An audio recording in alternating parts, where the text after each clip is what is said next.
In case you're wondering, yes, I was feeling like a heel.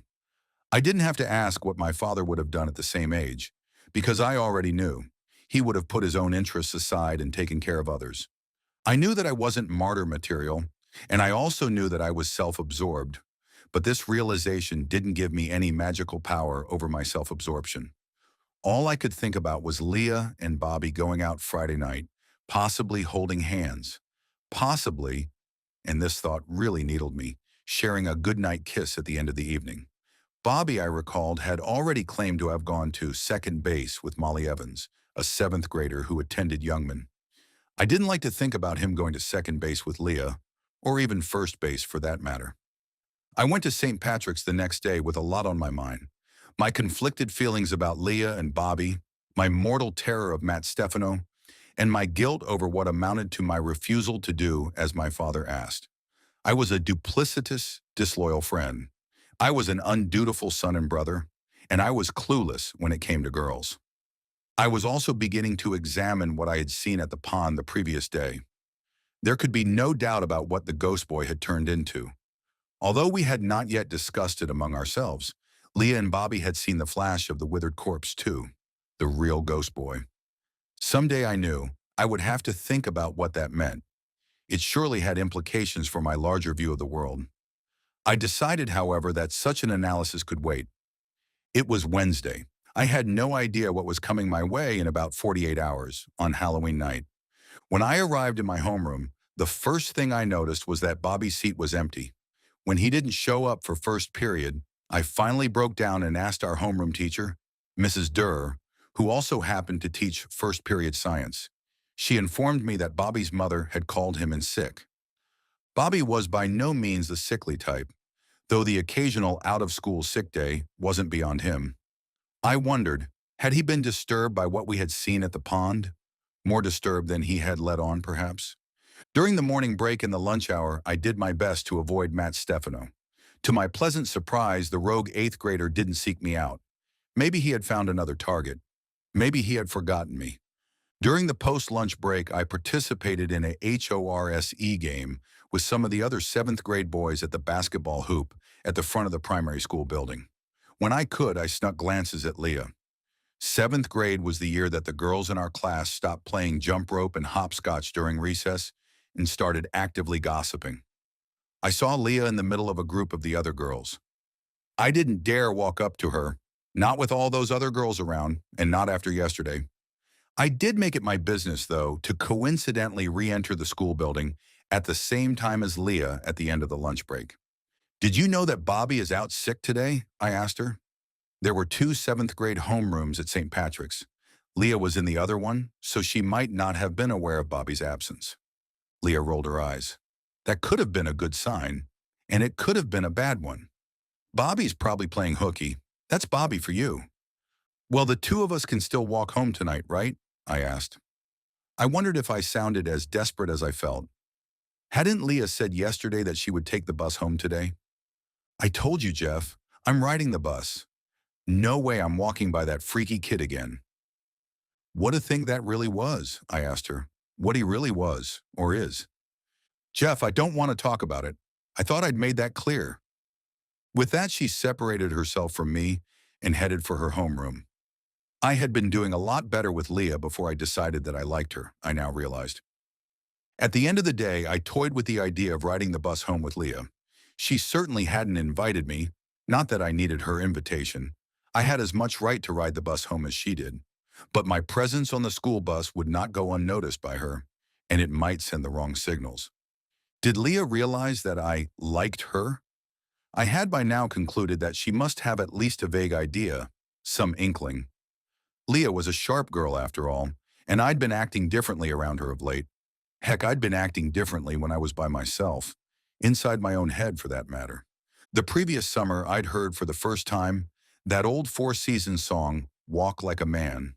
The moral of the song seemed to be that if you tried too hard to show a girl that you liked her, then you came off as desperate and actually ended up driving her away. The full how and why of this were as yet too foreign and complicated for me to grasp, but I did grasp the general concept. I therefore decided to walk home that day by myself, and would later wonder, I still wonder, if I could have prevented everything that followed by simply riding the bus home. I've been contemplating this question for well over 30 years, and I'm no closer to the answer than I was in October of 1980. When the 3 p.m. bell sounded, I walked outside, past the rumbling school buses that were all lined up at the parking lot exit that emptied into the four-lane highway, Ohio Pike. That road, also known as State Route 125, is a very old road. Its eastern half is built atop the path of a 19th century horse and wagon route, and sections of it are said to be haunted. But those are other stories that will have to wait until another time. Directly across from the school was a little pony keg and convenience market called the Village Market. It wasn't one of those slick franchise places, but an independently owned establishment that had been there since the early 1960s at least. It was a warm day, and I felt more than a little thirsty. I decided, half on a whim, to cross the highway to the Village Market and treat myself to a cold Coke or a Pepsi. This wasn't a normal indulgence for me, but I was feeling self-indulgent at the moment, or so I told myself. I knew that this would also give me a chance to walk by bus number 55, the one that Leah would have already boarded. Maybe she would see me and change her mind. Maybe. I waited at the crosswalk. I was disappointed to see bus 55 roll past me when the light changed, presumably with Leah still aboard. I couldn't see her, and I didn't dare try to spot her face behind one of the bus's sun-reflecting windows. If she had changed her mind and decided to walk home with me, she would have presented herself by now. The crosswalk flashed "walk," and I started across the highway with a group of 2 or 3 other students. The Village Market received a lot of business from the St. Patrick's after-school crowd, and it was probably the grade school's only real off-campus hangout. The St. Patrick's administration tolerated the Village Market's status uneasily. There was something vaguely unseemly about an establishment that sold beer, cigarettes, and softcore skin magazines like Playboy. The latter were stored discreetly behind the counter. But there wasn't much the school administration could do about the place. Having reached the other side of the highway, I once again made a wrong turn. I should have followed the other students into the Village Market without looking at the old man with no legs who sat in the wheelchair beside the ancient maroon Oldsmobile. I should have averted my eyes and kept walking. Or maybe I should have gone over to him and did what he asked. Maybe that would have changed the outcome, broken the chain of events that I would later come to regard as the curse. I was already trailing behind the others when he caught my attention, my thoughts bouncing among their recent melange of topics. He was a very old man, dressed in old green work pants, a stained button-down dress shirt faded to an indistinguishable color, and the sort of round-rimmed dress hat that men had stopped wearing several decades ago. And he was beckoning to me. He extended his hands in a gesture that was simultaneously a supplication and a command. "Come here, boy," he croaked. "I need your help." That was when I also noticed the pile of groceries at the base of his wheelchair. The man had apparently made a purchase in the Village Market. Then, while wheeling out to his car, he had lost control of the bag. The split brown paper sack had disgorged its contents onto the gravel. A plastic bottle of milk, a few canned goods, and several other packages that I could not distinguish. I started to do as he asked. Turning decisively away from the market's entrance now, I walked toward him. It might have been only my imagination, though subsequent events would convince me that there had been more than my imagination at work. As I drew closer to the shriveled, legless man, his face seemed to contort into something sinister and lupine. His nose seemed to grow sharper and more angular with each step of mine. His face elongated into something not quite human. And inside that mouth that I had believed to be toothless, I saw, or could have sworn I saw, a row of canine incisors. I flinched, my heart in my throat. I took a step backward. Then he was just a harmless old man again. "Help me," he pleaded. He pointed to the mess in the gravel, pleadingly. "I've dropped my things." I continued to walk backward, without turning my back on the old man. I was afraid to help him. I was afraid to do what I would have previously believed to be the right thing. I was afraid of the risk it would have entailed. In a different frame of mind, I might have chosen differently. I might have been able to write off the old man's momentary shift in appearance as an illusion. But this was coming on the heels of the Ghost Boy's hideous transformation yesterday. I was still confused about the reality of the situation, but I knew that I was not going to step within lunging distance of the old man in the wheelchair. And anyway, I thought, how could the old man have driven here with no legs? The scene strongly suggested that he had arrived at the store in the maroon Oldsmobile, a Cutlass sedan that had probably rolled off the assembly line when JFK, or maybe even Ike, was in the White House. But how could the old man have driven it? After a few more paces, I turned my back on the man and headed through the door of the village market. I was immediately greeted by Gene, the proprietor of the village market. Gene was in his normal place behind the cash register. Gene was an older man who had jet black curly hair, probably dyed, and the bulbous blood vessel cracked nose of a lifelong drinker. He was a tall, shuffling man who wore bifocals and grandpa sweaters. Gene spoke in slow, phlegmy syllables, punctuated by frequent coughs. I don't think that I even returned Gene's greeting. I immediately said, "There's a man out in the parking lot who needs help. He has no legs." "What?" Gene asked. He might have thought that I was talking about a recent accident victim. I shook my head. "No, not that. His legs have been amputated. He's by his car in a wheelchair. He dropped his groceries." If the man had indeed purchased goods in the village market, I would have expected recognition to dawn on Gene's face at this point. But Gene still seemed perplexed and maybe even a bit dubious of my story. He stepped from behind the counter and said, "Okay, I'll go check it out. Don't you kids steal anything?" This is the right thing to do, I thought, as Gene pushed open the sighing door of his store and its little bell jingled. Helping that old man wasn't my responsibility after all. It seemed proper to wait for Gene to return, so I simply stood there. The St. Patrick's students who had crossed Route 125 with me were now beginning to queue at the counter with their purchases. The inside of the small, cramped store was cool from the electric beverage coolers that lined the walls. Some of the coolers contained beer, but the St. Patrick's students didn't bother with these, tempted though they might have been. Gene had been known to sell the occasional pack of cigarettes to a St. Patrick's 8th grader when no one was looking, but not beer. The Playboy magazines behind the counter were also strictly off limits. Gene walked back inside less than a minute after he had stepped out, shaking his head in mild frustration. "There's no old man out there," Gene said. He took his accustomed place behind the counter and began typing the first of the students' orders into the cash register. He typed in each item manually after looking at the code on the price tag. Barcodes existed in 1980, but Gene's was a small store, and he had not yet adopted them. "But," I protested, "he's driving an old car, an Oldsmobile, and he's in a wheelchair." "Nope," Gene said without looking at me. He announced the first student's total charges. "Take a look for yourself." I did as Gene suggested. I leaned out the front door and looked across the expanse of the village market's parking lot. I could see the adjacent business establishment, a seasonal fruit and vegetable market, and the row of trees behind the store. But there was no old man and no maroon Oldsmobile. Had he left? Had someone else helped him? And then the thought that I didn't want to consider but had to. Had he even been there at all? "I think you're a little crazy from the heat," Gene suggested, not unkindly. "Why don't you cool off with a Pepsi or something? I've got a sale running, 35 cents. Not knowing what else to do, I did as Gene advised. I walked down the aisle along the far wall, across the green floor that always seemed to bear a light coating of dust and sticky residue. I opened the soft drink cooler and withdrew a can of Pepsi. To my relief, the other St. Patrick's students were gone by the time I returned to the front of the store with my purchase. I wondered how much they had overheard of my exchange with Gene. If they were paying attention, I must have looked pretty silly. Without further discussion of the old man, I paid for my Pepsi and stepped back outside into the golden yet slightly shadowy glare of the late October sun. It was that time of year, as Mr. Snyder had said, when the world was different. I drained half of my Pepsi while waiting for the crosswalk.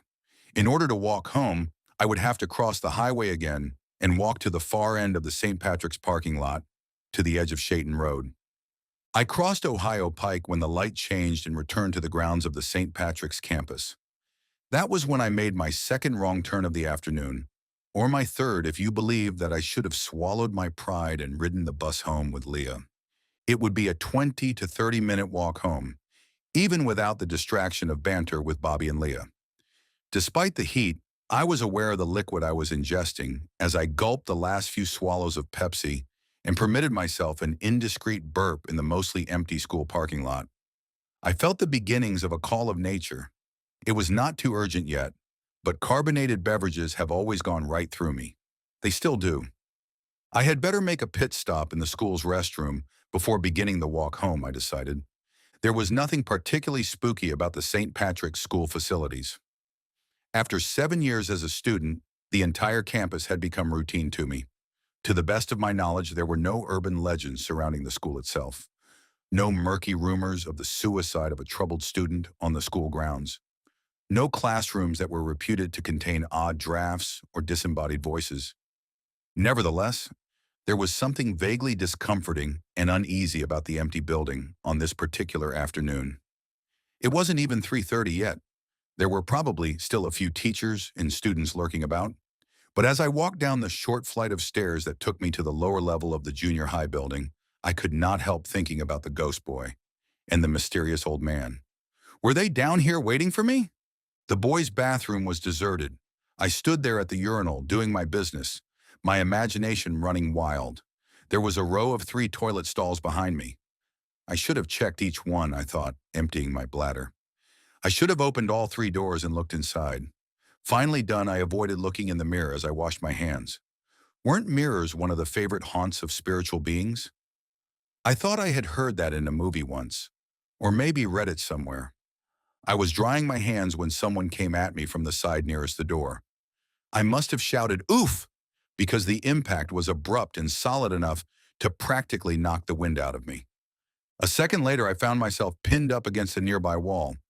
It wasn't the ghost boy or the man in the wheelchair. It was Matt Stefano. He gave me a quick, sharp punch in the stomach. For a second, I thought that the Pepsi I'd purchased at the village market was going to come up and all over both of us. But it didn't. "You caused me 3 demerits," Matt said in a low, deliberate growl. "I'm going to kill you." As if to demonstrate his seriousness, Matt reached into his back pocket and withdrew a short, rectangular brown object. He flicked a black button on the face of the object, and whoosh! A silver, wicked-looking blade flipped out of its interior. I now realized the stakes.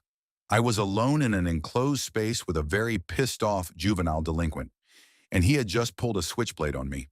While arguably more mundane, this situation carried an immediate threat that eclipsed the more unexplainable happenings of recent days. If I had not just urinated, I am sure, even now, that I would have done so in my pants. There was a sound of clattering just outside the restroom. Matt saw something in his peripheral vision. As suddenly as he had pinned me to the wall, Matt shoved me aside and closed the knife with one quick, practiced movement. Barely a few seconds later, Mr. Larbus, the school janitor, wheeled a mop and bucket into the boys' bathroom. He pushed it in front of him, holding on to the handle of the mop. Mr. Larbus had been whistling, but he stopped whistling once he took in both Matt and me.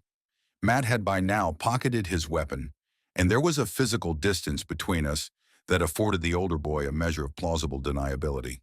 But Mr. Larbus must have read something in our body language, and surely he read something in my expression. "Any trouble here?" Mr. Larbus asked. The janitor was in his early 60s, only a few years from retirement.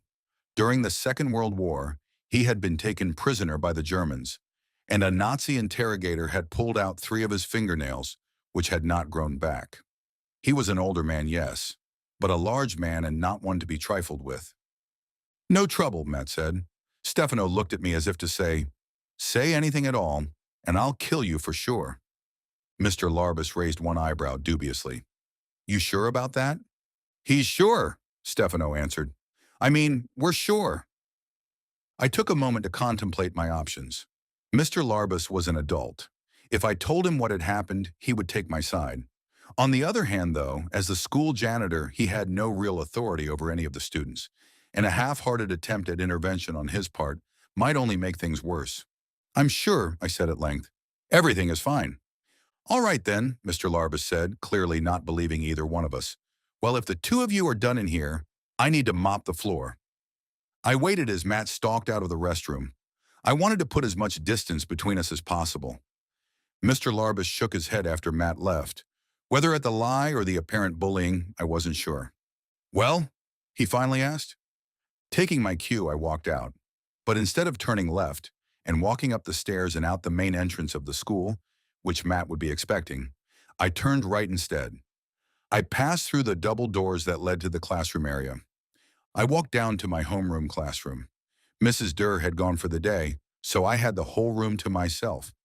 I sat in my usual homeroom seat, feeling ashamed and ridiculous. What was I doing here, but hiding from Matt Stefano? When I stepped out of the front entrance of St. Patrick's about 20 minutes later, the shadows were already lengthening. By the last week of October in Ohio, the days are growing short. The hour was probably heading for 4 o'clock, and I still had to make the walk home. I would have arrived a lot faster had I taken the bus with Leah. There was no sign of Matt Stefano in the parking lot. I suppose that he felt no need to wait for me. After all, where was I going? He could exact his revenge tomorrow or the next day.